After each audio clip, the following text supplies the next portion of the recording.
Welcome back to another episode of the Crypto Serpent, and we kick off today's episode with some exciting news when it comes to the world of CBDCs and unlocking that endless fiscal policy options and just overall in general, like the everywhere you go now on every news site, we're talking. Banks are talking, news articles are speaking about this. It is so good, and why the central banks are choosing to partner up with an organization like Ripple when it comes to this. So there are so many benefits for them to do this, from the transparency to cost to speed to time. It is only a matter of time until more and more organizations choose to go down this path. And this is something that Ripple knew back in 2014 and have been working on it ever since. That's what excites me. So, back on the topic from yesterday about other companies coming around and making their own versions and doing this stuff. Yeah, look, I get it, and of course there's going to be other companies, other organizations, other blockchain providers that are going to come out and do or attempt to do what Ripple does. But Ripple's the biggest, it is the most experienced, and has the best connections out there in the marketplace in this particular field. Now, crypto whales recover, dumped Bitcoin reaching new all-time highs for BTC liquid supply. Very, very exciting news from a liquidity point of view. Data provided by Glassnode Analytics Agency shows that the Bitcoin illiquid supply has recovered and soared to all new time highs of over 14,400 Bitcoins. Now, we're talking about from a liquidity point of view. So the amount of Bitcoin held by the strongest holders has retraced, and the whole dump and surge to all-time highs. So when you look at this here about how many people hold, like, it is now at an all-time high. It is incredible. What a chart. And look at where we were just August 2020 and where we are now is incredible. It's incredible to see. And look at the dip that it had, and like now it's bounced back. So we are well and truly back in pole position for a new bull run, which is not really a bull run because it was always like a pause to the bull run. It was never over. But we're back, and that's the exciting part. And that's the thing about market manipulation and whales. If they hadn't dumped on us and made market fear, then really we should have always been hovering around 45 to 52.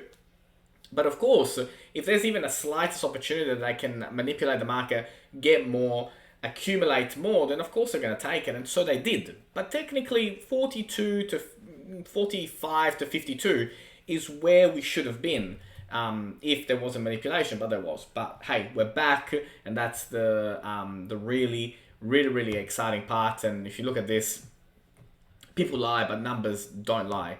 Now, so on ripple.com/insights, I do highly encourage you to go on and check that out. There's lots and lots of really, really cool articles that you can go over. They publish them regularly, and there's some really, really good information on there as well. So ripple.com/highlights. Now, Apex 2021, so the XRP Ledger developer event is happening, and this is happening in September. And there are different ways that people can attend. You can attend virtually. You can request an invitation. You can also jump online, and you can actually look at it online as well. So Apex Summit is the XRPL Developer Summit, which is really, really cool. I'm looking forward to, I'll join virtually. Unfortunately, we can't travel in Australia at the moment outside of the country. But I'll be joining virtually. So the Apex XRPL Developer Summit is an annual event where developers, contributors, and thought leaders come together to learn, build, share, network, and celebrate all things XRP Ledger. So September 29 and September 30. And there are different ways to attend. You can attend virtually. If you're in Estonia, you can go and visit there. And for those of you in Vegas, you can actually experience it in Vegas, but numbers are limited. So make sure that you get in early. Also, you can follow the Apex Twitter handle on RippleX, so RippleX Dev, and so you can see the list of lineups of speakers and who's going and who's not going. And also the XRP Ledger Foundation, you can follow that as well on Twitter, so you can hear about the speakers and what's coming up. And both Twitter accounts very, very worthwhile looking into. Now, I've got a 44-page document here, and on page 27 it talks about Ripple. But here, Deloitte have done this, and it's the future is here. SGD and distributed ledger technology, and then when you go to and type in Ripple, you can see that the page 27 will talk about how Ripple and Stellar blockchains platforms to enable a person-to-person transactions across geographies. And so they're talking about that, and they're talking about the future and why, why this is coming up in the world, which are the thought leaders in this space.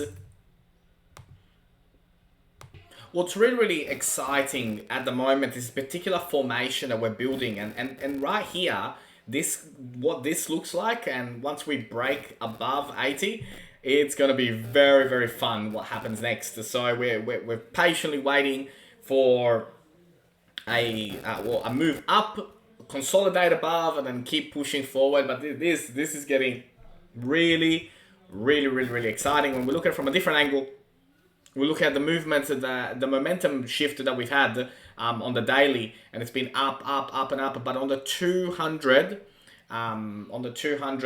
moving average, it is testing it, and there is quite a fair bit of resistance on there. But once we break out, it's going to be really, really, really fun. The other way as well is to look at it from this perspective, and I think it is definitely testing the 200 MA. And breaking above it, then really, really going to kick off a party. So we're waiting patiently to break above it, to retest above it, and then to continue to push forward. But let's just jump into Atani. Let's have a look at some of the indicators today.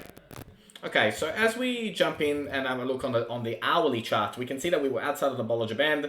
We were in 77 cents territory. Now we've come back into 76.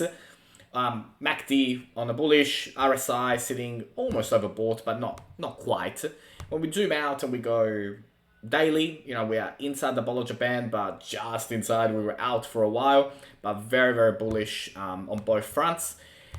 When we start to look towards 12-hour, this is where it gets a little bit interesting on the 12-hour, because we have an RSI that is almost in the overbought. But the gap with the MACD is so strong that I think moving towards 80 cents. If Bitcoin keeps this momentum going at the moment, which for a Sunday it is very nice, the volume that we're seeing. I think we could end up at 80 cents quite easily. Now when we look at 4-hour, nothing too much to report on there. But looking at this hourly, is there a chance that we could go down to say 75 cents before maybe Monday afternoon we kick off again and go off? Look, that could also happen. Looking at this, and typically on a Sunday/Monday morning here in Australia, we do go down a little bit before we go up. So I wouldn't. Well, it depends, really, right? I mean, from my end, I think we are just going to continue to move forward and continue to go up. But if we were to retrace, we'll probably retrace somewhere around that 75 cents, 70, maybe high 74s, worst case, before we kick off again. But I think momentum is on our side. I don't think we're going anywhere. I think it's been a great week for crypto, especially for the bull market, and we knew that July had to end strong. But I think if you're going to see a little bit of a drop, but you're not going to see huge drops happen anytime soon again. So I think 75, perhaps maybe we can touch 75 if Bitcoin does start to go down a little bit over the next 12-24 hours. But from an indicator point of view, it's screaming bullish. All right, so where do we go from here? So looking at it, I think next stop would be 81, and then 89 cents are the next stops that we have to look at how it behaves, and what sort of I guess what sort of momentum do we build. But I think from here, once we break out, probably go 81, maybe 89 if it gets like really, really crazy momentum. But those are the two key areas that I think are possible.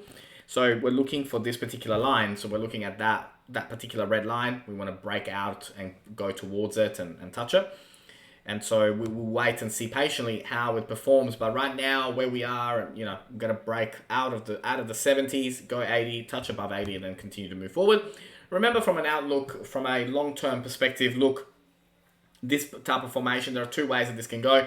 We can go follow the red line and continue all the way, or we can, move towards a different approach, and we're at the moment keeping a very, very open eye on both options and which option will be the likely one to go. But from a short-term perspective, when we look at the numbers and, going towards that $1.10, breaking above $1.10 and all that, this is what we're looking for. We're looking for how much resistance there is, and then we will make our judgments from there. But moving forward, the future looks extremely bright, and there's a lot of momentum coming over the next 6 to 12 months for XRP. I think we are really moving towards an era where the CBDCs, the on-demand liquidity, case settling, it is going to be a truly exciting time to come here on a daily basis and provide you updates. So if you learned something new today, don't forget to hit that like and subscribe. And as always, thank you, and I look forward to see you on the next one.